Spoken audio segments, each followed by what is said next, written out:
Good evening, Director Kirschbaum.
Thank you, everyone, for joining. We're just going to give everyone about 2 more minutes, especially for our chair to join so that he can lead our meeting. Thank you for your patience.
Welcome, everyone. Apologies. So I think we can probably go ahead and get started. Thanks, everyone, for joining.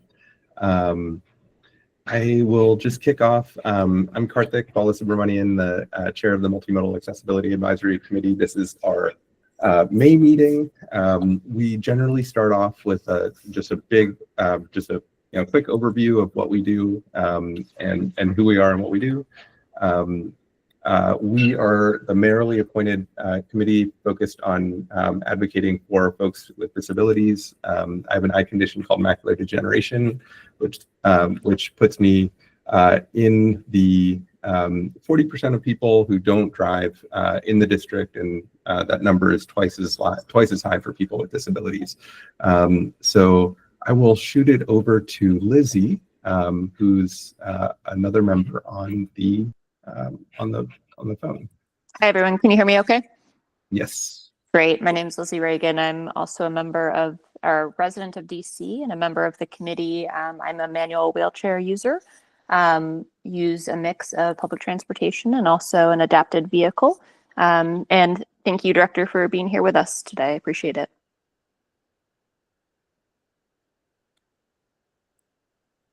And then maybe Naomi, can you introduce yourself?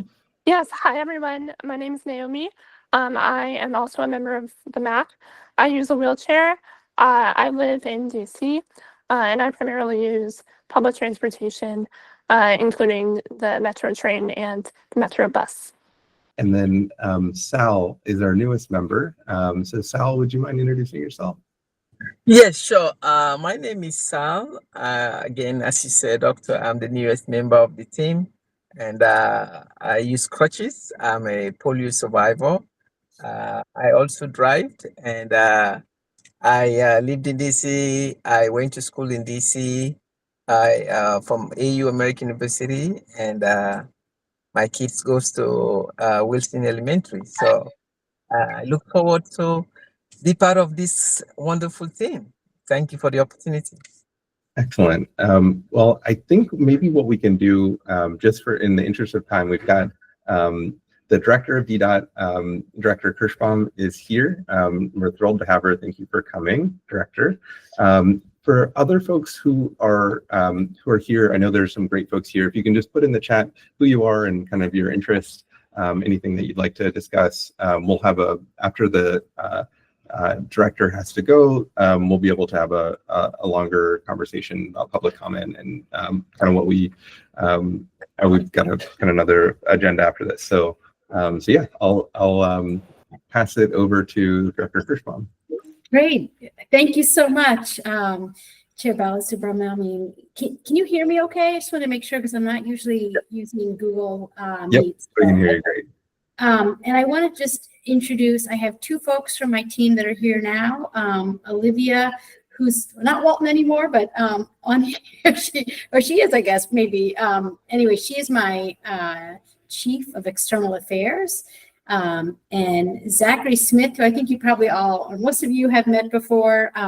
Zach works in our Office of Transportation Equity and Inclusion, and he oversees a number of areas in that portfolio. And thank you for both being here. We're also going to be joined by Tyler Williams at some point, I think. I'm not exactly sure when, but she is our Director of Community Engagement. So Karthik, I know you had sent a bunch of questions. I think we put a lot in writing. I do want to leave some time to hear other questions that people might have. But if it's okay, I actually brought a PowerPoint deck, and I just thought it might be helpful to share some priorities. And I think I went through some of these last time, but over the past year, some of these have kind of been refined. And so it might be just helpful to give that context. And then if people want to put questions in the chat during it, that's fine. And then we'll just have some time at the end for other kinds of things. But I just want to say thank you to the MAC, to all of you who are on the council. I am really appreciative of your partnership. I know you guys have really good feedback for us, and I want to just continue to find ways to help you connect with some of our efforts and make sure that we are, fully sensitized and aware of ways we can, make our programs work for all members of our community. And if we're falling short, to be our eyes and ears and let us know that so we can help refine our efforts. All right. Thank you, Zach, for driving the deck. So if you want to keep moving along, and I'll tell you a lot of the framework is very familiar. Our MAACDC, 20-year multimodal strategic plan has been out for a number of years, but I continue to use it as our framework for all of our priorities. And the framework includes safety, mobility, equity and engagement, management operations, sustainability, and creating enjoyable spaces. So I think we organized this within that context. And I'm sure that folks, when you look at the pictures this is around the Wilson building, our roadways look dramatically different than they did 50 years ago. And one of the things that we've got sort of the dashboard on the left that's a map with all of the dots, like that is a reflection of all of the work that we've done to do safety interventions, to do multimodal improvements. And it's like you can't even see it because I think we've really got every corner of the city covered. But we have really, our focus is making our roadways safe for walkers, bikers, rollers, and not really, the emphasis on cars that in the old days when it was parking and driving was kind of what transportation was about. If you want to keep going to the next one. So our North Star is safety, and first and foremost has got to be working on the high injury corridors. As folks probably have heard us say before, the vast majority of our fatalities and high injury crashes happen on 5% of our roadways. So if we can do things to make those roadways safer, we know we have an impact on those, and our interventions, we have good data, and I'm going to get to this, show that it works. We need to get our high injury network addressed first and foremost. About 75% of our corridors have some project either completed, active, or planned. I want it to be 100%. I don't know if this next capital budget will help us, but we're not going to get there yet. But everything we do is important, but this is like primary focus is to make sure that we do continue to knock out these corridors. If you want to keep going, Zach. Another area that continues to be of high priority for me is our bus priority program. And so folks probably think of the red paint in terms of our priority bus program. Those are the dedicated bus lanes, but we have many other interventions that we do in corridors that may not have the red paint dedicated lanes that are all in an effort to make our bus service more reliable, to move faster, and ultimately make transit more attractive to folks who, if you may have an option of sitting in a car or taking transit, when you're sitting in a car and you see the bus going faster than the car, it is going to make it more inviting. And we always want to make transit as inviting as possible. We also, as part of these efforts, make sure that we're doing things to help with access to the buses. So the bus bulb outs make it easier, and having more enforcement to get people to stop from parking or idling in our bus zones means that when riders are trying to access the bus, they don't have to kind of walk or try to get around parked cars or be in a position where the bus can't have the ramp get accessed. So these bulb outs have been really critical in terms of speed for accessing it and for safety of accessing it.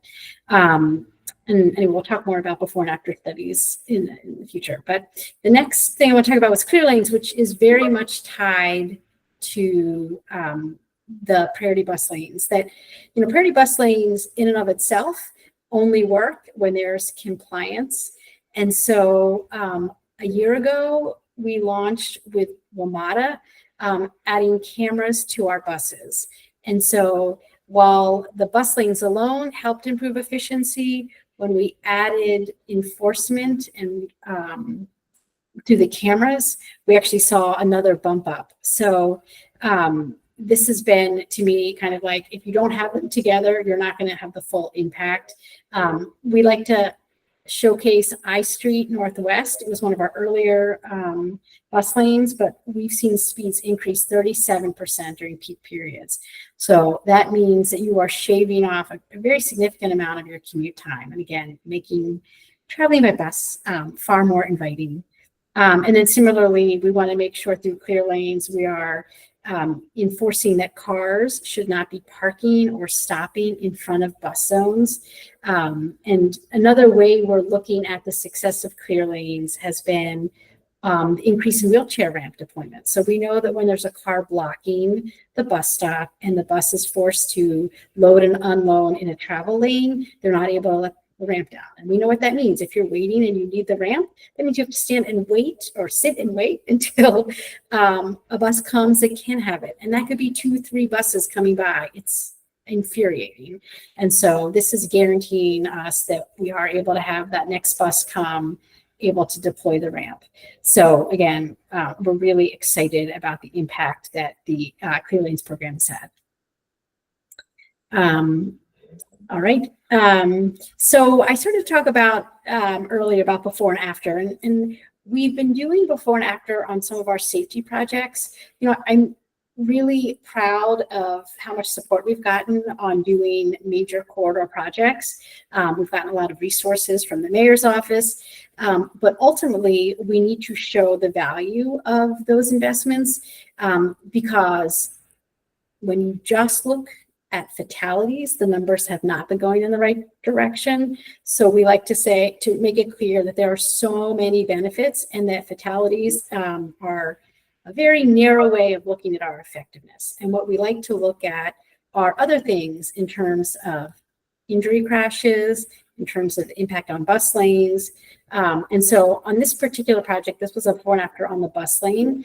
I mentioned before, I think 37% increase in bus period, in peak period bus speeds. And the interesting thing is that the 68% ridership increase, which is phenomenal, the fact that we're able to keep showing increase in speeds in spite of higher ridership. Often when ridership goes up, that has sort of an inverse impact on speed because it takes longer for all of the boarding and onboarding. So the fact that with these increases, we're still showing improved speeds just shows that, like, if we had not been doing this, we'd probably see speeds deteriorating. And then the 19% clear lanes event decrease, we actually want to have fewer infractions. We know that when we started the camera program, we're going to see a spike, but the goal is to have those go down. This is all about behavior change. And so showing that over time, we've seen close to 20% reduction in actual tickets being issued is, again, another huge endorsement that it's working. And then, cannot tout enough that when we do priority bus lanes, another huge benefit is the safety. So 54% decrease along this corridor when we install the priority bus lane. All right. The other area that's a big priority for me is closing our sidewalk gap. So we have had for some time a law in the books that every road segment must have at least one side with a segment of sidewalk. We have not been in compliance with that law, and I've been making a really big push to try to do so. So 233 miles sounds daunting, and I know people probably think that that's, is that obtainable, but we're prioritizing the segments that only have, like on either side, we're trying to put it on one side. So we're really looking at this juncture to get 49 miles of new sidewalk so that every roadway will have at least one side with sidewalk. And we have a fantastic hub site where we have a map of all of the missing segments in the district and then what our plans are to fill in those gaps. And so it's a new initiative. We're about 2 years or a year in. And so we started initially with sort of the low-hanging fruit, which was, in front of parks and district-owned land. But this next year now we're starting to do sidewalks in front of residential properties, which is always can create some friction, but we're being really steadfast because we know this is an important safety intervention. All right, on the next slide. So I think it's really important when we talk about how we engage, that we look at it holistically. I know we have a relatively new public engagement plan also to talk about, but we want to make sure that it is clear to residents what the front door is to interact with DDOT when you have a problem. And what we want to avoid are people kind of banging around with concerns. So 311 is always sort of the most sort of well-known front door, but it was always, even just getting to 311, it was often unclear sort of how to put your ask in. And so we don't manage the 311 software, that's done centrally, but we are trying to work where we can to make it really user-friendly. So sometimes people would say, hey, there's a missing sign here. It's a red sign and it's faded or can't be read. And so the way we've reconfigured 311 now, if you do it on the web or through the app, is to actually describe sort of what's the nature of the sign. And like, this is a sample on the parking signs. We have so many different types of parking signs that now it's like, you just pick which one. We do this for safety signs.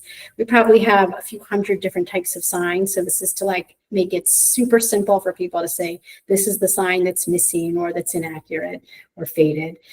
We also are putting in clarity on what our service level agreement is. That is sort of the turnaround time for us to address the ask.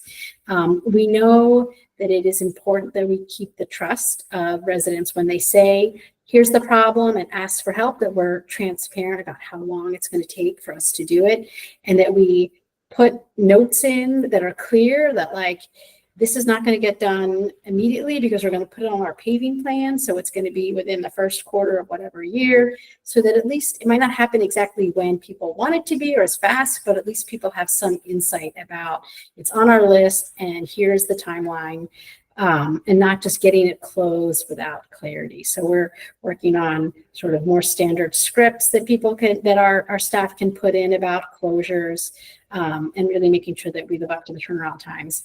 So anyway, that's one piece of our sort of engagement. And then if you want to move to the next slide, I want to talk about our public engagement plan. I always say that I don't want people to ever be surprised about a project that we're doing. So if they learn about a project because they see the orange cone, it's too late. In the past, we would often work through ANCs and ask them, you know, to send a message out to their listserv and host an event. And ANCs are a fantastic partner in terms of getting information out and making sure that we have an opportunity to get feedback. But it's clear that we need to go bigger and find stakeholders that may not be plugged into the ANCs.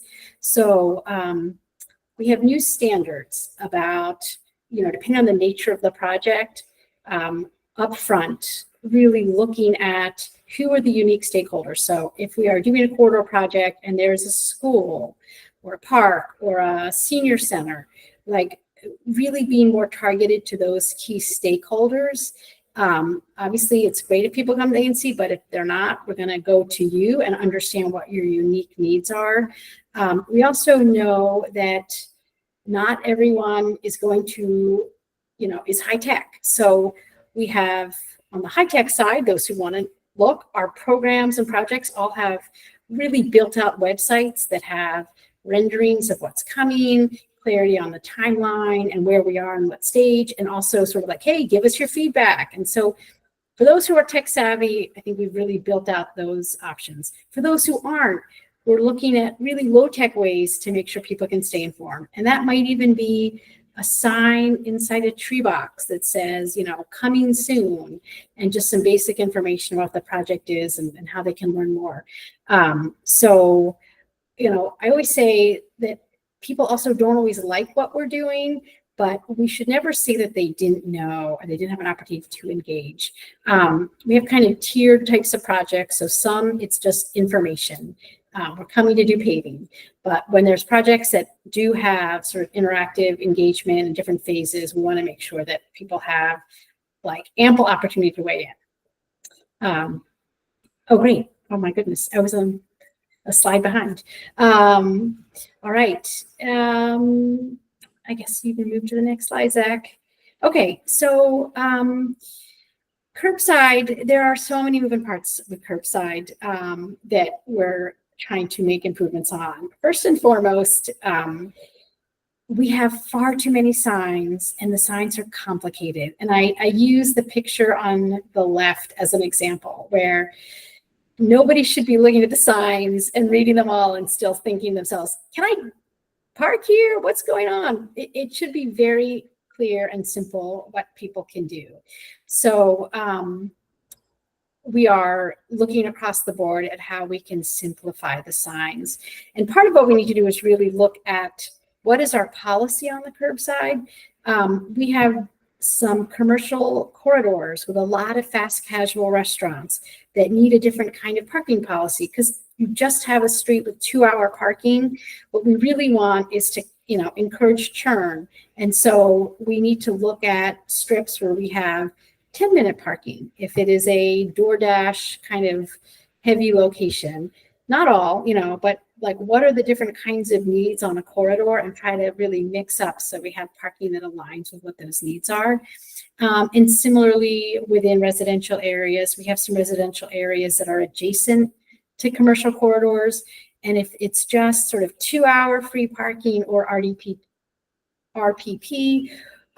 we know that people sort of want to game the system a little bit and feel like they can park there longer. So starting with pay to park right away sometimes is an option again to encourage churn. We are also adding RDPP into our permitting system. We're making some improvements to the residential disability parking permit. Right now, the law is very, very rigid, and it really just allows us, it's allowable if there are certain boxes checked, and we don't have much discretion. So if a resident has a parking lot, they are not allowed to get a residential disability parking permit. And we know that there are times when there might be a parking, a driveway, but it's not accessible. And in the past, we have not had any opportunity to kind of weigh that. So we're working on some new rules that'll give us a little more flexibility, and we'll have a clear and sort of robust appeal process if we miss something, so that we can get these residential disability parking permit requests processed far more quickly. And we are also doing a lot of research about the residential parking program writ large to understand if, what the boundaries should be. And I know there's a lot of sort of, oh, they're too big, but we really need to understand sort of what we're trying to do. We will never have enough curbside to meet demand. And so we just need to make sure that we're thoughtful about sort of the incentives that we're creating, and if smaller actually gets what we need, which is, encouraging churn and making it less inviting to have, multiple cars that you're parking on the street, things like that. We're also looking at an asset light approach. We have a lot of assets on our streets in terms of meters, and looking at other ways to add, promote both app payments, but also multi-space meters. Okay, next slide. We have a great opportunity to transform our roads into inviting plazas and areas where it's we can sort of maximize use for all members of our community and not just for vehicles. So we have a big project happening, just kicking off now in DuPont, the DuPont Deckover, where we will be adding a plaza that will be available for farmers markets and for park space.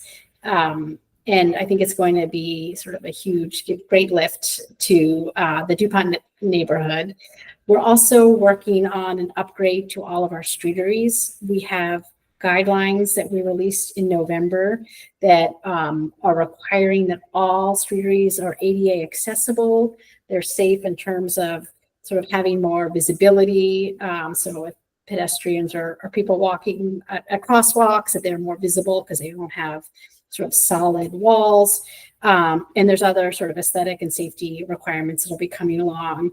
And so for all the new permits that will be issued during the year, I think the new and approved streeteries are going to be a huge improvement. We have a number of other downtown projects that will encourage sort of pedestrian plazas and expanded sidewalks that are going to be coming in the near future too. And then the 11th Street Bridge Park, I'm not sure if folks are familiar with that project, but we had piers from the old 11th Street Bridge that when we built the new bridge, we kept the piers there.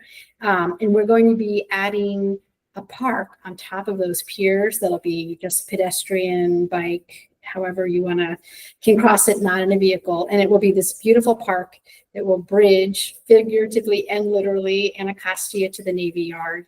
And there's amphitheater and a nature center, and it's going to be fantastic. And that project's actually going to be moving into procurement this year. So that has been years in the making. So anyway, I'm really excited about how we'll be enhancing our public space with all of these new types of opportunities. All right. The other thing that we've been working hard on is a number of new network plans. So we had previously kind of worked in silos in terms of building out a bike network and building out priority bus network. We're reinvigorating and doing currently a new bike network plan, but we're also taking the effort to look more comprehensively at all of the plans.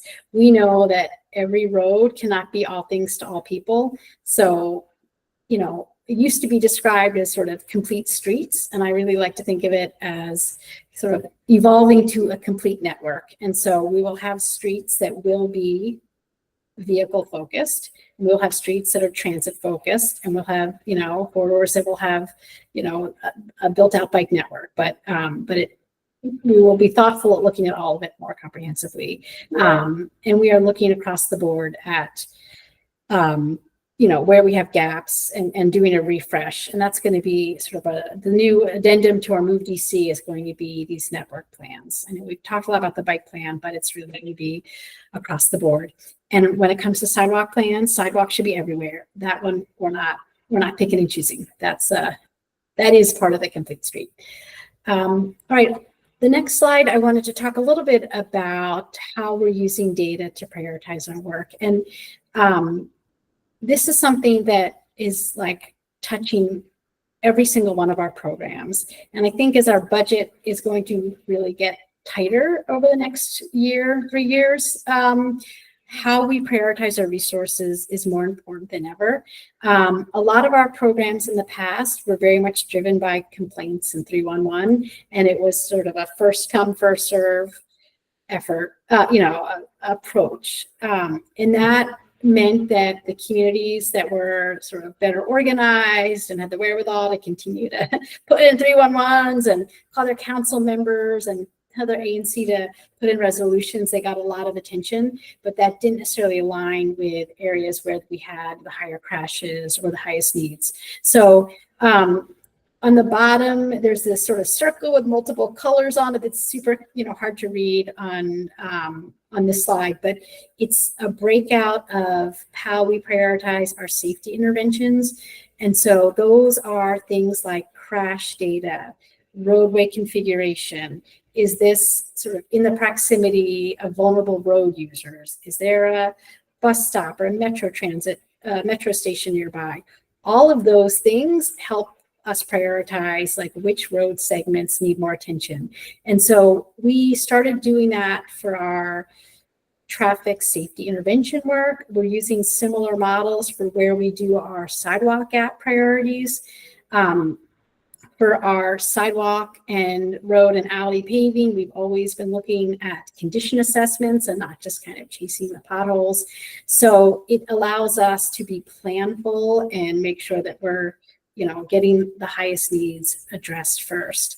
In addition to using data to direct our work, we're also doing a better job at gathering data more rapidly. So we used to look at condition assessments of sidewalks and roads like very manually, have someone deployed with a clipboard and a pencil, walking around and determining, where there were anomalies and gaps. And now we're trying to do this more effectively using things like LiDAR. So it's radar that can be, in a vehicle or and it detects those anomalies far more efficiently. So we can, instead of doing these assessments every 10 years, we can do them on a more annual basis at a much more cost-effective rate.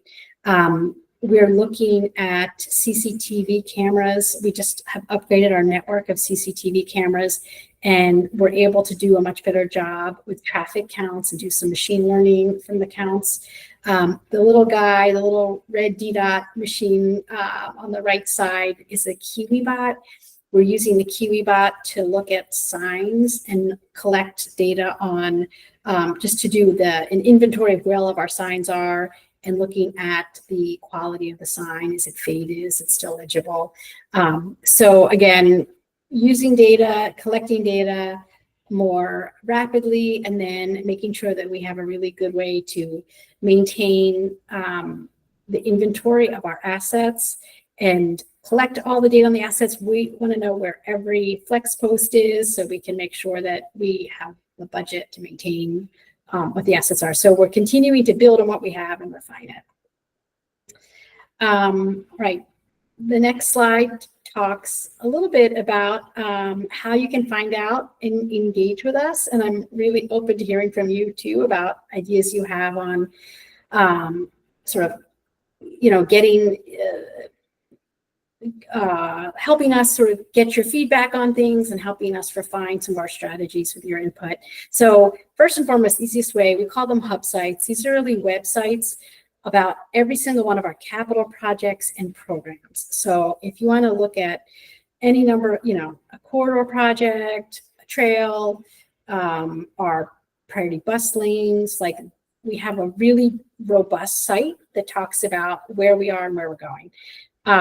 We do road safety audits now as a more standard starting point to some of our capital projects, and we often try to get input on those.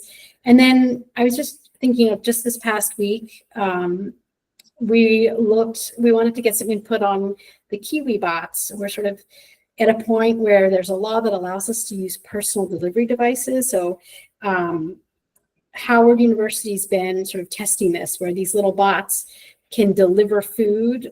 And I think it mostly goes from sort of their cafeterias to the dorms, but other cities have it going from Kava to people's, apartments. And it's a way to sort of eliminate the need for a car or a moped to be driving around and parking for these sort of shorter distance food deliveries. But we had concerns about whether these devices should be on our sidewalks. They take up space. And if someone's in a wheelchair or someone's visually impaired, is the bot going to move out of the way? And so we did this testing earlier in the week to make sure that the bots are not just going to keep going forward and expecting that anything they come across is going to move around.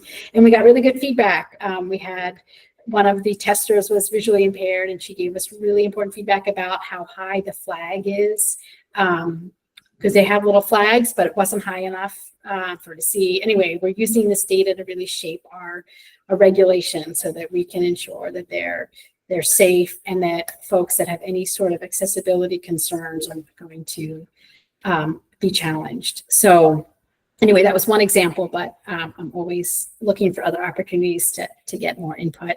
So in closing, that is just like a high-level snapshot of some of the things that are sort of my priorities that I wanted to share. And thank you, Olivia put in the chat how to get to our project sites. But anyway, I'm happy to be here, and I'm happy to answer questions about anything I covered, or if there's anything else that you would like information about. Great, thanks so much, Director. Feel free, so folks on the council first, feel free to raise your hand. I want to kick off starting with, so data-driven decision-making, we're big fans of this. We actually started off with one, and that was this concept of a time tax. So basically it seems, you can kind of split up the district into two classes of people. There's the car owning class, car operating class, and the non-car operating class. And it turns out we've done some analysis. If you are in the car operating class, you can get to a place from point A to point B. But if you take those same trips, it's at least 2.5 times longer if you're too old, too young, too disabled, or too poor to own a car. And essentially what that's saying to the district is basically implying is that like your time, if you're too old, too young, too poor, or too disabled to drive, your time and thus your life is only worth 40% of everyone else who is in a car. And that's obviously an equity issue, but it also turns out to be a sustainability and accessibility and just a throughput issue, because when we make it so easy to drive, everybody's going to drive, and then we're going to get congestion. So that that cycle, that time tax makes it worse, not only for folks who can't drive, but also makes it worse for people who do drive, because all of these people who otherwise would be taking the bus are just taking the car because it's significantly faster. And that's why we wanted to elevate that metric. We think that that type of metric could be used in DDOT across the board. And if it's embedded in the DNA of DDOT, that's even better, because that, like, you know, we have the bones for being well served by public transit, but we're not yet, because we've got a lot of prioritization of cars. So we wanted to kick that off and just see kind of, you know, if we can start to get traction at DDOT for using a metric like this. So I mean, one of the reasons why we're pursuing a priority bus network, and that that effort is in complete alignment with what you're you're saying. And we completely agree that until transit is a more inviting option, people opt for the vehicle. And that is a key mission of ours, right? To make all other modes more inviting, right? And I am using priority bus, you know, it's the same thing with why we have the cabbie system. We subsidize that because we want that to be inviting to people. We want to have a bike network that's inviting to people. So I'm in alignment with you about how do we reduce congestion by having people make that mode shift. And I think our whole agency is in agreement with you. I'm like struggling a little bit with like the value of time and putting that same sort, like to say like, we don't value you. Like, no, of course we value and recognize that we need to adjust that balance. Like that is like why that's part of our North Star. But on the, yeah, you talk about it as a time tax. I guess I'm not fully following using that as a variable or metric in our assessments. So basically, so for example, for me, it takes me, if someone were to drive, it takes me 15 minutes to go from my house to work. But if you put that same journey including Metro Rail, you put that same journey looking at public transit, it's more like 35. So that's a 20-minute tax on me as a non-driver. It takes me significantly longer. And so I can't make it, that's a forced tax on me because it takes me longer. But anyone who doesn't or has the option of driving is going to be driving, because why wait 45 or why wait 35 minutes instead of 15 minutes on the bus or 15 minutes in a car? So it's basically, you know, for folks that can't drive or can't afford to drive, you're forcing like that. There's basically a one-track transit system that is worse in terms of time, and another track that is faster, and that travels into this vicious cycle. Yeah. So I agree. And that's why when we look at the before and after, our goal, I mean, we do look at travel times along the corridor, vehicle, bus, right? And so I think we are doing that. We've just started to collect it. It used to be an anecdotal thing where you go for a day and you would time it. And we're like, okay, well, in that day, it took this much and this much, but like there's so much variability.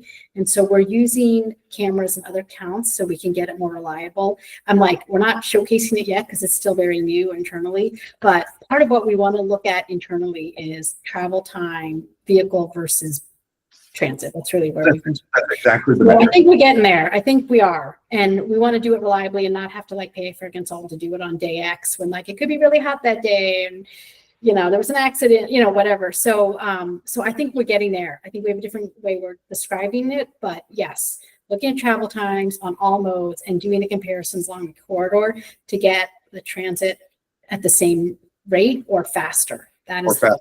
That's even better. Yes. Yeah. Yes. Yeah. Okay. Yeah. Yes. Perfect. So I'll pass it over to Lizzie, and then we can go to Naomi and then Seth. Yeah, first off, thanks for the presentation. It was just really lovely to hear your vision and all of the different initiatives that you have going on. We chatted about this, and I know Zach has certainly heard us discuss this in our meeting last month in looking at specifically I think there's a sidewalk map tool. I'm forgetting the name of it. Someone can correct me. That maps out condition of sidewalks and planned improvements. And I'm going to give you one very specific example, right? So an N of 1 is sometimes helpful and it's sometimes not. But I lived, prior to moving down to Southwest, up on the Rhode Island corridor in Ward 5. And, I think it was December 2022, took, a 1.5 mile trek down Rhode Island Ave towards Logan Circle, and took the time to essentially photograph and map and document every egregious ADA violation of the sidewalk, in some cases requiring me to push down Rhode Island Ave. And living there for 2 years, saw many other wheelchair users doing the same, even in rush hour. And it's been probably 4 or 5 months since I've been over in that area. But I can tell you that most of the most egregious issues where it would have required me to reroute 1 or 2 blocks or go down Rhode Island Ave haven't been addressed. Right. So again, I'm talking N of 1, but to me, it was sort of indicative that the tool that potentially the city is using to relying on to inform sidewalk remediation, if you will, might not be complete. And I love the idea of using technology, right? Leaning forward into how can we be using LiDAR? How can we be using other technology to essentially remove the human element of this and allow for more frequent assessment, and therefore inform more rapid remediation. But I also worry about the human element of accessibility, and particularly in sidewalks, right? Because we all know you can have an excellent public transit system, but if people can't get to it, it's all for naught. So I think Karthik, you had suggested, like, could I pull up that report? It ended up being like a 50-page report that I sent forward to DDOT a couple of years ago. I mean, I still have the map where I dropped pins. I have photos of every single violation and the exact geolocation of it. I can share my screen and show. But the fact is, right, this is an extremely highly frequented corridor. It's a artery for many people. And if it's problematic there, it's certainly going to be problematic in further out aspects of the city. So I would love to say that, yeah, we're, 100% in compliance on our sidewalks in terms of being fully ADA accessible. And the corridors that are the hardest, Rhode Island Avenue, we have, the enormous trees that make the sidewalks, narrower. Inaccessible. And, yeah. Right. And there's segments where, we also have like retaining walls, and people have small front yards that are their yard, so we struggle. North Cap is the other. Those two are like the most challenging for us. And everything is a trade-off. And quite frankly, there's an enormous expense too, in terms of some of these projects to make them, we would have to, an enormous investment. So I am trying to make incremental improvements everywhere, but I'm not going to pretend that like we're on the brink. And, one of the things we have to do on Rhode Island Avenue, and I'll be like, we just removed a ton of heritage trees over the past year. That was very painful, but we did ones that were not in great shape, but like, so we were able to make some improvements because in that area it was like tree versus sidewalk, and we had, the trees had prevailed for a long time. So we did remove a lot and made some improvements. So we are where we can, when we can afford it, when we can. But I hear you, and I wish I could say that this was something we were a nut we could crack in the short term. But it is definitely something that we know we want to get there, but we just have a lot of challenges. Yeah, so I appreciate all that. And, you're never going to make everyone happy. People are very passionate about their old trees, and I know how difficult this is. I think from an advocacy perspective, a big step forward would be to acknowledge it and document it in your tools, right? It might be we're aiming to do this in 2027 and 2028, and surely I'm not going to be happy with that answer. But the fact that it's acknowledged and it's recorded and it's documented, one, allows for that to be memorialized, right? And to stay on the radar. Obviously it sounds like North Cap and Rhode Island are problem corridors for accessibility, but you have these tools, right? Which are supposed to be tools for transparency, tools for accountability, to allow the community to say, yep, DC knows about this and it's on their radar and it's complicated for X, Y, or Z reasons. But I don't have to keep banging on the door. Or if I bang on the door, I can go, hey, look, like these are still there. What's the plan now? What's changed? And then it's more collaborative. versus me feeling like, hey, I've sent this report forward to multiple folks. I've had dialogue with your office back and forth. You know, they've been responsive on some things, but I look at this sidewalk tool and, you know, 50% of it's not there. And these are just straight up impassable, unsafe segments. And yeah, it's all due to trees, right? Yeah. For the most part. So No, I it's appreciate really your response there. feedback. That's really helpful feedback. So even if we don't have the resources or a plan, at least to have it somehow an indication, like we know these are non-compliant and are on a list. I think Because that would be really okay, well received. That's really thoughtful. Let me think about how we do that. I also, our budget is going to be even worse. I haven't even, things aren't finalized, but the next 3 years, our capital budget is going to be tighter than ever. So it's hard for me to be like, this is something we need to take care of and have it advertised knowing that like, it's not going to be a quick fix. But anyway, but let me think about it, but thank you. That's really good feedback. And I understand why it seems like we aren't acknowledging it and that it's just out there. And then you're like, I'm going to have to keep bugging you, but like, we know. Okay. Thank you. Naomi? Yes. Hi, Sharon. Thank you so much for this helpful presentation. One thing that I wanted to talk about as you improve your planning for the infrastructure for transportation is what happens when it snows. And I don't know exactly how much is under your purview, but I had a really, really bad time this January. And I'm in Southwest, and the main problem was that, yes, there was snow clearing, but this plows pushed all the snow on the curb cuts. And this was extremely prevalent on my street to the point that I could not leave for a week. And I was sick. It turned out it was the flu. And I waited to go to the doctor because I had no way of getting there. I couldn't get to the bus that would have taken me to urgent care. I couldn't get to the metro. It's really hard to get Ubers. And plus I was sick. I didn't really want to be in an enclosed Uber. It was really bad. It was definitely the most snow that I've experienced since I moved here 3 years ago. There were multiple storms in January, but I'm just wondering, is there a protocol for how the plows clear the snow? Is there any way to try to improve or reduce the blockage on the curb cuts? This is a really serious problem, and that I know I'm not the only one who faces this. Yeah, and Naomi, I'm sorry. That sounds horrible and incredibly frustrating. And this is not news. So we do share the snow removal responsibilities with DPW. We carve up the city. So, and the curb cuts are, yeah, it's a huge problem. And I'll tell you, this year, not only did we have an incredible amount of snow, far more than we've had in years, but we couldn't get a break in the weather. So normally in DC, when it snows within a day or two, the weather warms up and those piles don't last. And this was really prolonged. I'm telling you what you already know, but it just, we were all very frustrated because we don't have a great fix. We don't,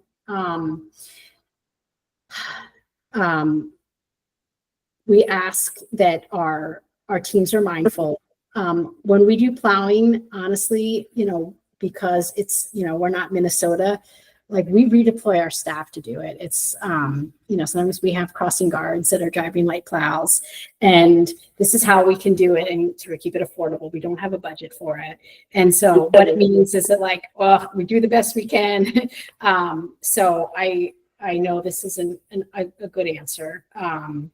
And we can do another reminder when we do the training, but this is not something that it's hard. And a lot of the problem too, I know on NPS routes, some of them we would plow and then they would sort of move things back into the sidewalks or back onto, anyway, we just had trouble in a couple of areas.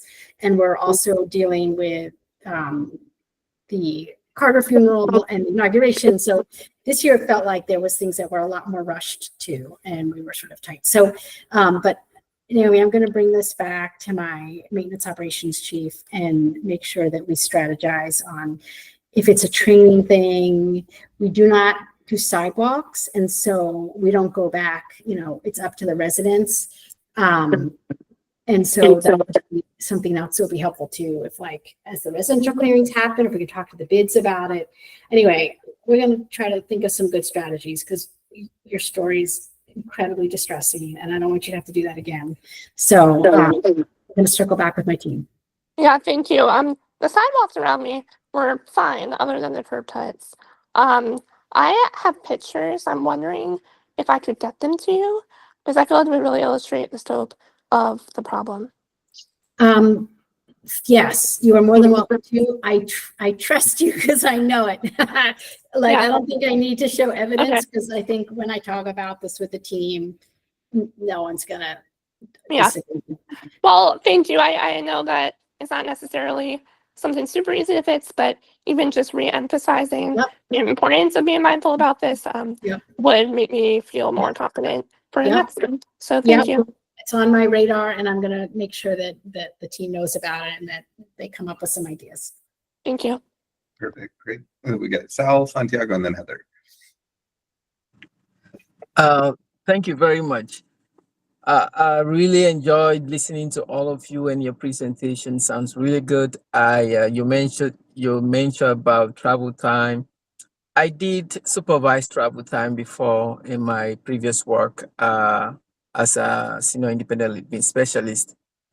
And some of the concerns that I have that maybe I might need more clarity is, people with disabilities are facing tremendous challenges, especially in their neighborhoods or in my neighborhoods, wherein uh, doing snow, especially those who are using crutches, find it very difficult to leave their home on time to go and work.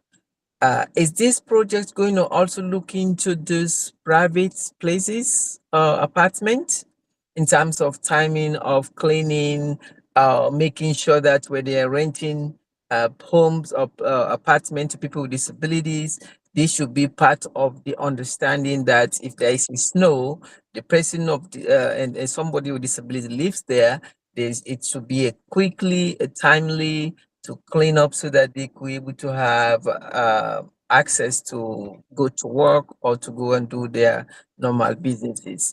And most times people who use crutches find it very challenging because the snow is slippery and it's just not safe for them. Is this project looking into that?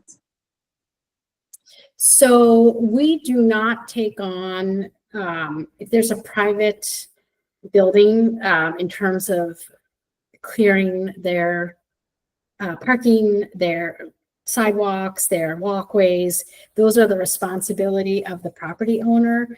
I think there's a 311 though that you can submit if the snow isn't cleared. And I am actually looking, I don't know if Olivia or Tyler, if you guys know who the responsible entity is for enforcing it.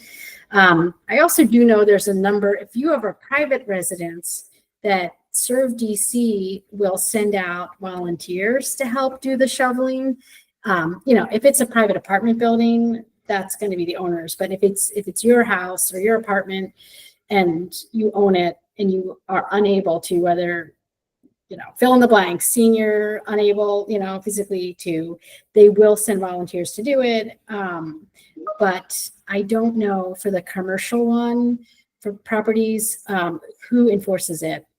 So, DPW. Okay. So DPW, the Department of Public Works, they would send someone out and they would fine the property owner for not clearing the property, the sidewalk and the walkways.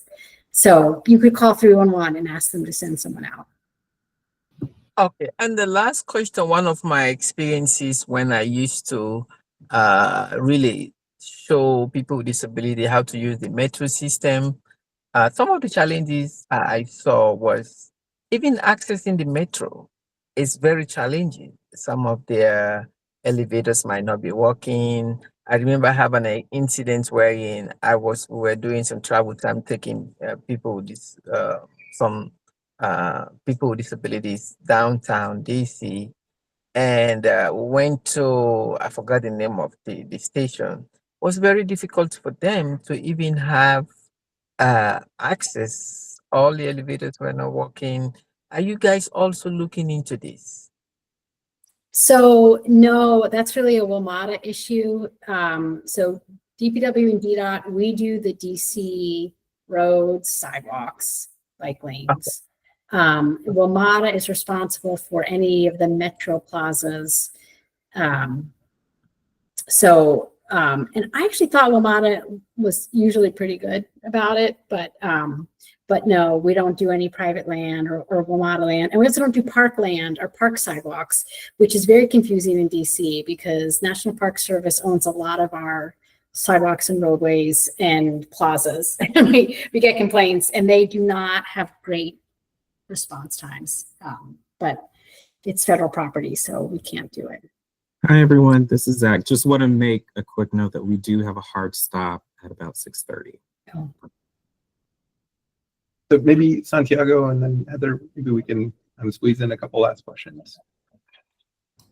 Sure, I can go really quick. I'll skip some of the context and preface, but I don't have to give you this context around the equity importance of bus priority. But there's been some chatter amongst folks who follow the projects that the H Street bus priority project is getting reversed and no longer going forward, even though it's at 90% design. It also has a lot of accessibility improvements for riders. Can you give some context on what's exactly changing or if something's changing? So there are some changes and honestly, we'll be able to share those soon. For some of the construction, we do need to close streetcars. So honestly, a lot of it is just figuring out the schedule. But the bus bulb outs, adding signalized intersections, all of those things are happening. It will not have dedicated bus lanes at this juncture. That's going to be the main change. But other safety improvements and things along that can help, there'll still be sort of timing and other things for buses, but unfortunately it won't include the dedicated lane. But we just need to get some clarity on how we can do the construction and get a better timeline. But anyway, it involves sort of the streetcar and the schedule. So that's why we're holding off until we have some clarity. This is one reason why the time tax is such a big deal, I think, because it, like, every time there's this may not be in your control, but like we want to communicate that every time there's like a decision to dilute a bus lane or, or add parking or keep it parking or make it, parking most of the time and a bus lane only some of the time, like all that does is just continue to like chip away at our ability to get that time tax down. And that's where like we really want to like try to turn on. Karthik, there's no bad guy in this. This is not about parking. There's always been parking. This was not touching parking. So it wasn't because we were losing parking that got a blowback. Right. That's not the case in this one. Yeah. Got it. Heather, you want to squeeze in your last question and then we can.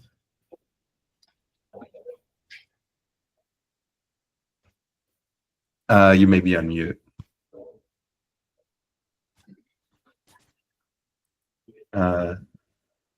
Heather, I think you're still on mute. Maybe we can save it to next time.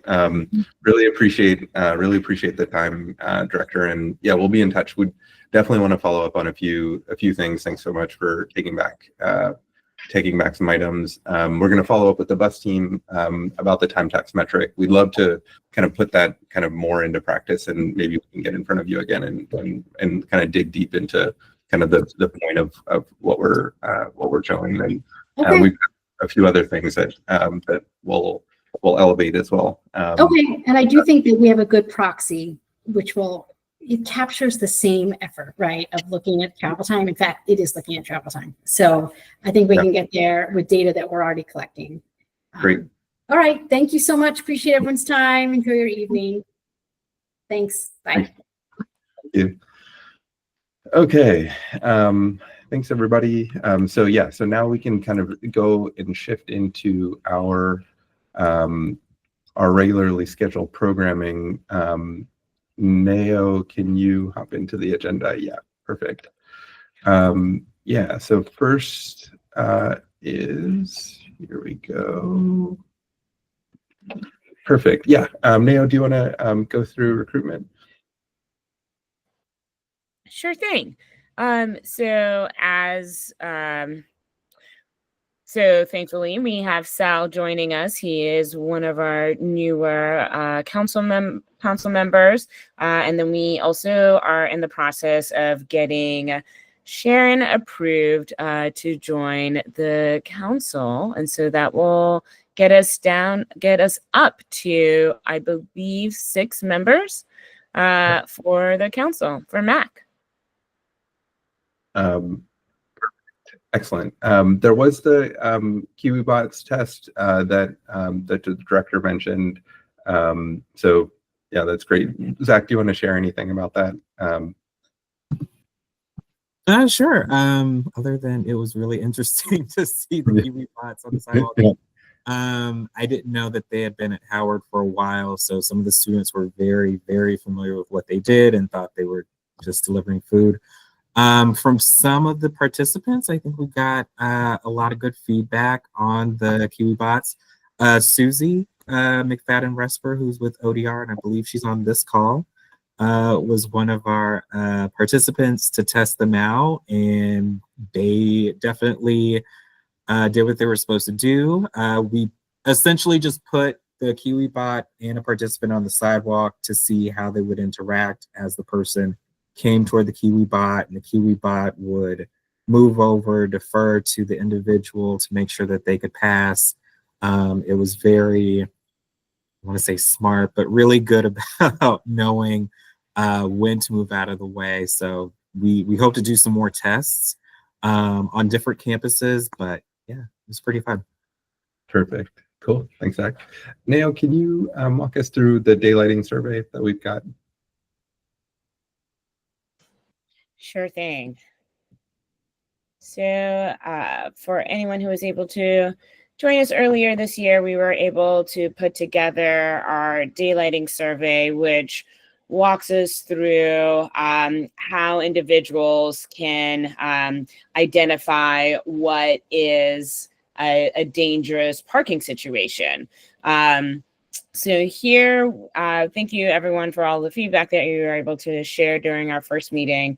So here we provide a quick little intro to let individuals know which councils are involved with it and to give a brief and explanation of what daylighting is.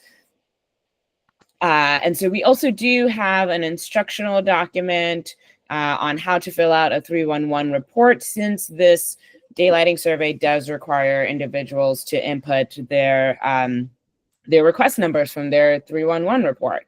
So let's get started.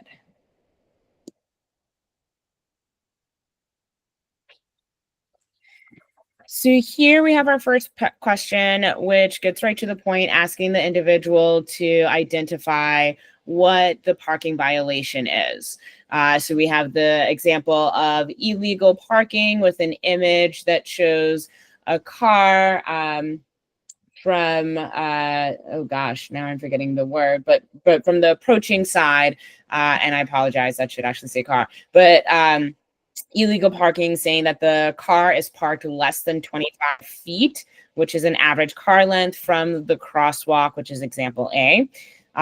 Example B is an illegal sign, which is showing that the sign is posted less than 25 feet away from the end of the crosswalk marking.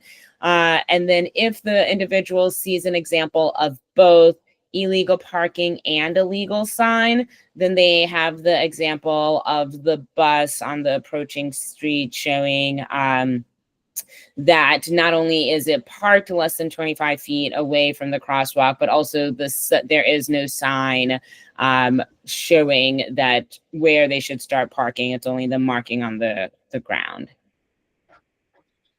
And then once they select which situation is in front of them, let's say the illegal sign, that's when, after they submit a 311 report, this is where they enter in their 311 service request ID number. And so we use that information so that we can continue to keep track continuing to gather the data on what the 311 issues are. So I'm going to enter in a random number.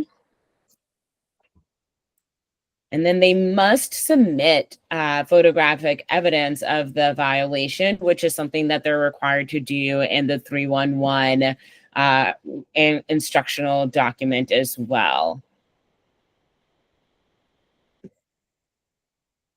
And then, of course, because there have been some areas where there's consistent daylighting violations happening, we would like individuals to like share more information, especially if in that example as well, even though their 311 request will have additional information such as like the car license plate and all the additional information, that's also helpful. So I'm just going to quickly, so then that's the end of the survey.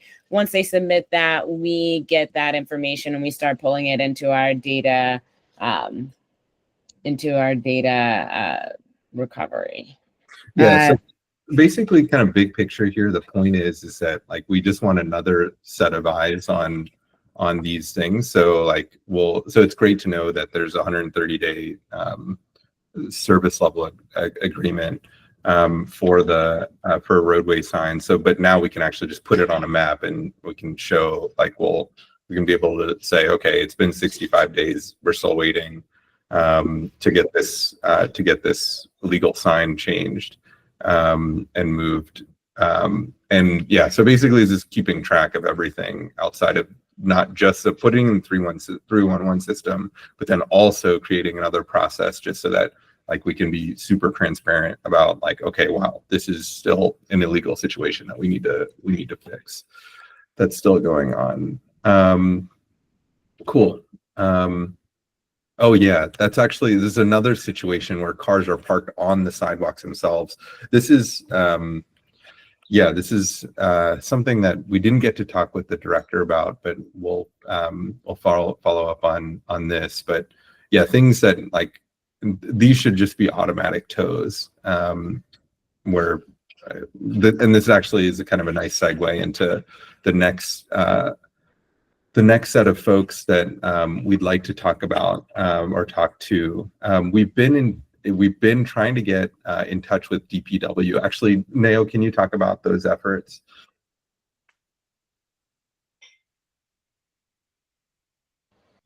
Sure thing. So for DPW, well, this has been very interesting where we sent multiple emails that resulted in nothing. So we decided to escalate and send a tracked envelope to the DPW office. While I saw that there was someone who signed for the package, no one reached out to us regarding what was going on or to even like let us know that it was an issue. Finally, I was able to I would say probably within the past 3 weeks, they updated the DC government website and showed the flow chart that shows that there is now an interim DPW director, and that DPW director Timothy Spriggs is no longer there. So now we are in the process of connecting both with the interim DPW director and with the Office of Mayor's, the Mayor's Office of Infrastructure and something. And so just so that we can finally get in contact with someone within the DPW issues so that we can definitely start to discuss what are they, how can we resolve the issues such as the snow on the sidewalks, et cetera, et cetera. Yeah, and then also prioritizing of towing. So if there's a car on the sidewalk, it needs to get towed, and how we tow resources. But yeah, I mean, that's the next step is just escalating beyond to the deputy mayor that's in charge of DPW, and then we can send, ideally what we can do is we can send physical letters to not just the interim director, but then also to all of the folks that report into the director's office. But yeah, we need to get in touch with them. So that's on the DPW front. Other folks that anything else on DPW, or anyone have any sort of connection? I know, like, Susie, we did what you had suggested, and we still haven't gotten a response. Susie, do you have any direct connections?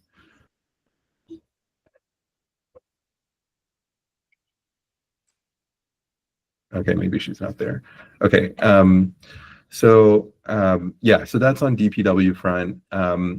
Wanted to start also, there were some other questions that we had that we didn't get in, that we didn't have time to talk through around enforcement. So dangerous drivers, reckless drivers, and how we get them off the street, or how we can separate them from their cars that they're using illegally. So I thought MPD might be good to involve in this, involved for a future meeting. Same way with DMV, some coordination of, I don't know if folks are, I know there are a couple of other folks in Southwest.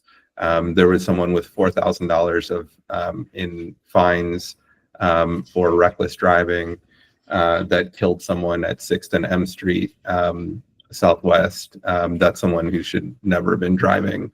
And we need to figure out, and then similar to the Lexus driver last year, who had $18,000 of fines and fees that killed 4 people. We need to figure out how we can separate these people from their weapons. And yeah, so DMV, DPW, and MPD all share in that. And then DDOT's automated traffic enforcement cameras. These are folks that I think it would be great to kind of start to kind of dig into kind of why and where like the ball is getting dropped. Like, how are these people still on our streets? So those are some of the folks that I think would be useful to talk to, but I want to open it up to the council. I'm just thinking about how we can, buckle down on enforcement, and how we get the craziest drivers who are killing people separated from their cars. Any thoughts on that? I think you have good suggestions, Karthik. Cool. Nice. Okay, great. So a couple other things. We'd love to get this downtown, or we'd love to get some subcommittees off the ground. I think we had discussed last time about, there are tons of capital projects. There's no way we're going to be able to address all of them. But I think there are some that I think, basically, like if any folks are interested in leading one or multiple, there are tons of capital projects that are going on. Would love to kind of start spinning some of those up. I'd like to lead a downtown transportation. They kicked off a downtown transportation study, and South Capitol Street as well. There was also North Capitol. Sharon, I was hoping that Sharon would be able to make it. They actually have a formal committee. DDOT has a formal committee for North Capitol. But these are two that I just like to get off the ground. We can kind of have these as ad hoc meetings. So yeah, once we spin these up, we can invite the folks from DDOT on a we'll just kind of basically pick a time that works, and then anyone from the MAAC who's able to join, and also anyone who's able to join can join. But these will just be subcommittees where we can kind of individually, like if there are particular capital projects that you want to dig in on, we can spin up a subcommittee and then go forth from there. So Naomi, Sal, or Lizzie, if there are individual ones that we wanted to create, just if those occur to you now, then that's great. But I wanted to mention that I want to spin up South Capitol and downtown because these are two that are under study now. Yeah, go for it. Go for it.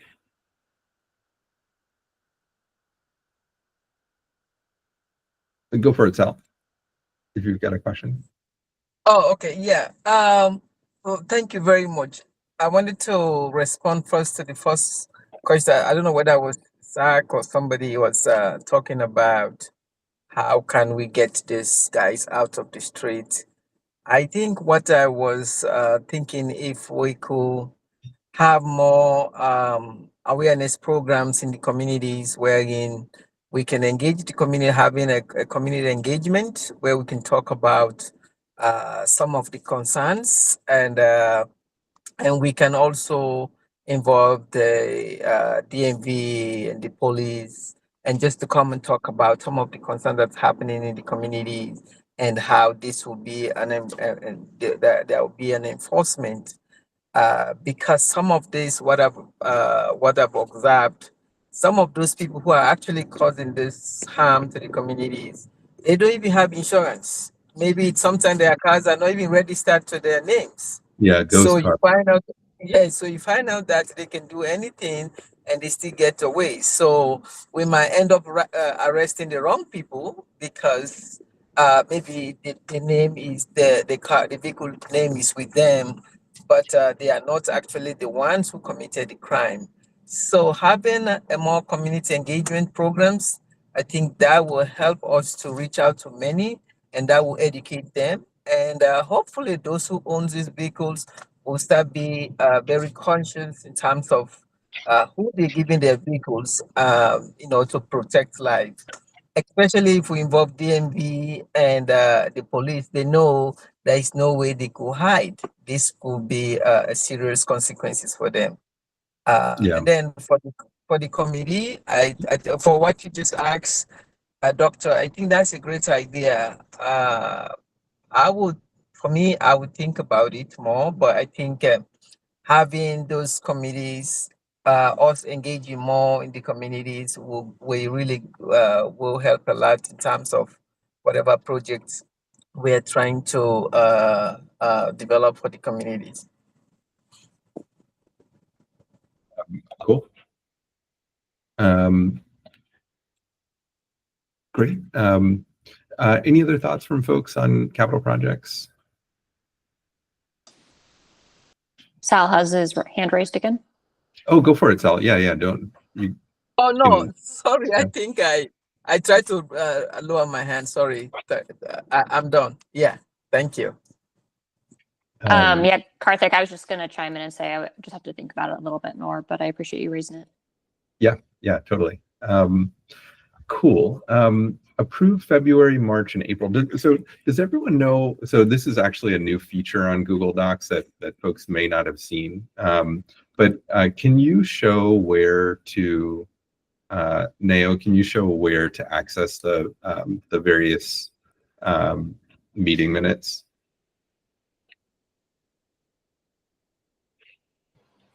Yes. So this is the main link where all of our agendas and minute meetings are going to be saved moving forward. So each of these tabs here will be for each month that we are meeting for and that we have saved the minutes. So in addition to being able to access all of the documents here, you also have the ability to access the documents via the tab, and each of the tabs have their own separate link, hyperlink. So for our February minutes, they're a little lengthy, but they are all saved here for your review and approval, much as the March minutes. So the first top half of the document will be the agenda that was set for the meeting, and then followed up by the minutes from that meeting. So when I'm sending out the minute meetings via email, they're all going to be linking to the document. So you just have to scroll past the agenda in order to access the meeting minutes. My gosh, excuse me. Just so that we can easily and concisely keep track of all of our work and meeting minutes moving forward.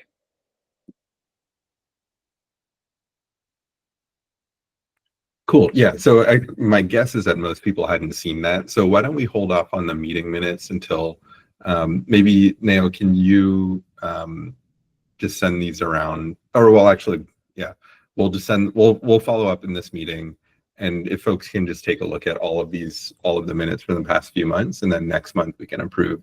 We've kind of got a backlog of minutes that we haven't approved, and it's probably good to do so. So, folks not having seen them yet, my guess is why don't folks just take the next month or so just to look, or next month to look through the previous minutes and just see if there's anything that you'd like changed, and then we can approve them all in bulk next meeting in June. Does that work for folks? Yes. Perfect. Okay, cool. So then I think we've got a few more minutes. We generally leave this open for general public discussion. So first, want to start with the council. Anything else that folks would like to discuss, and then we can open it up to the general public.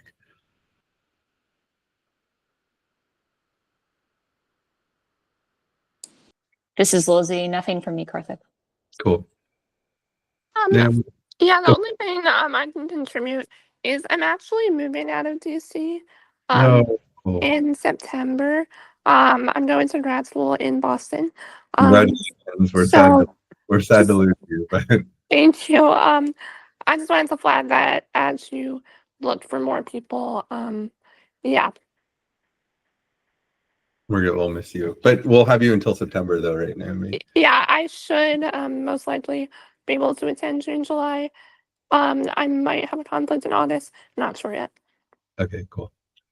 Okay, cool. So open discussion. So is there anyone public, anyone that would like to raise any issues? I have one I would like to raise if possible.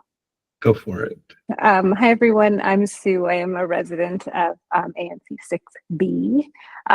I have called in. I was the one that actually asked, about the system that Nao had mentioned around, uploading 311 requests around illegal parking. So on Pennsylvania, between 15th and Barney Circle, almost every single day there are a couple of cars that are parked so that they are blocking the sidewalks. And I can just maybe share my screen really quickly if that is okay, just to give you a sense of what this actually is. And I see it as I go for a run in the mornings.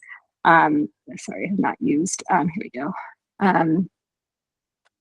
Google ultimately, I'll talk while I'm sharing this because I know we're just about the end of time here.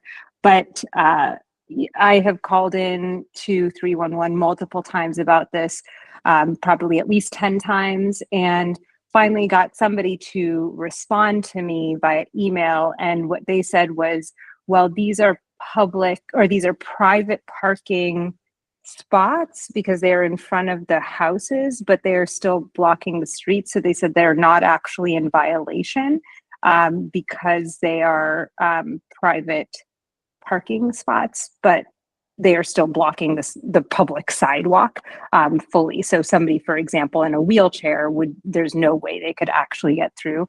I'm not able to see how I can actually share these photos, unfortunately. Next to so on the bottom of the screen. Yeah, I got present. You're going to see my entire screen, unfortunately. Can you see my screen now? It's definitely blocking the sidewalk. So that's actually not the worst one. So this is actually kind of allowing you to see the car behind it that's actually blocking it even further. So if you can see this car, So both of them were blocking it, but this one, if you look to see here, this car is here most of the time, but it's there. But what they're saying is that because this is this person's private driveway, that this is legal parking, but it obviously fully blocks the sidewalk. So I'm just bringing it here because I don't really know what else to do about this, because I've called 311 so many times about this, and they say that it's legal, but it doesn't seem particularly legal. So Zach is asking where it is. Oh yeah, this specific spot is 1518 Pennsylvania Avenue, so it's on southeast. So it's Pennsylvania between 15th and Barney Circle. Yeah, so maybe someone from the sidewalk team, can we just like get, or I don't know, like, is there some communication? I think maybe we need to like facilitate between DPW and DDOT, so that, because Zach, that is pretty clearly in the sidewalk, right? Yeah, that's definitely blocking the sidewalk. Yeah, let me look into this. Cool. Thank you. I really appreciate it. It's literally there every day. And I usually, unfortunately, don't take my phone when I go for a run, but this last week I remembered to go take it with me so I could take photos of it. Cool. Cool. Anything else? We're at 6:59. So speak in the next 20 minutes or 20 seconds or forever hold your peace. Well, not forever, till June, till our next meeting, second Wednesday at 5:30. I think then we can probably adjourn. So thanks everybody for a great meeting. We'll see you second Wednesday, 5:30 p.m. In June. And in the meantime, just watch out for some emails. Thank you. Thanks everyone. Thank you very much. Thank Thank you, everyone.